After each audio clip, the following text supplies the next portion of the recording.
Sevdiyi rəngi bilirəm, sevdiyi yeməyi bilirəm, tərzindən xəbərdaram, boyu boyuma, məni də sevir, mən də onu sevirəm. Başqa bir problemimiz yoxdur ki, hər şey qaydasındadır deyə düşünürsənsə və münasibətin sadəcə bunlardan ibarət olduğunu, tanımağın sadəcə bunlardan ibarət olduğunu düşünürsənsə, sənə deyəcəklərim var.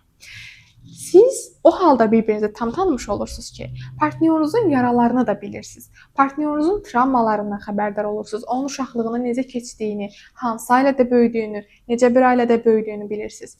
Bəzən deyirlər ki, mən onsuz ayrı yaşayacağam da, biz baş-başa olacağıq. Elə deyil. Qapı bağlananda içəridə qalan o iki nəfər əslində özləri ilə bərabər yaralarını da, ailələrindən gətirdikləri mirasları da daxil edirlər. Yəni partnyorunuz sadəcə bir nəfər deyil, onun içərisində çox detal var.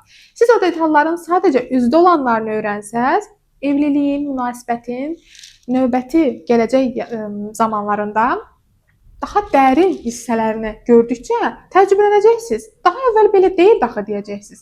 Həssas nöqtələrini, yaralarını bilsəniz, hansı situasiyada necə yanaşmalı olduğunuzu da biləcəksiniz. Eynilə bu qarşınızdakı insana da aiddir ki, o da sizə elə yanaşsın. Yəni hər şey göründüyü kimi deyil, hər şey ilkin yemək, rəng, geyim, keçim, görünüşdən ibarət deyil.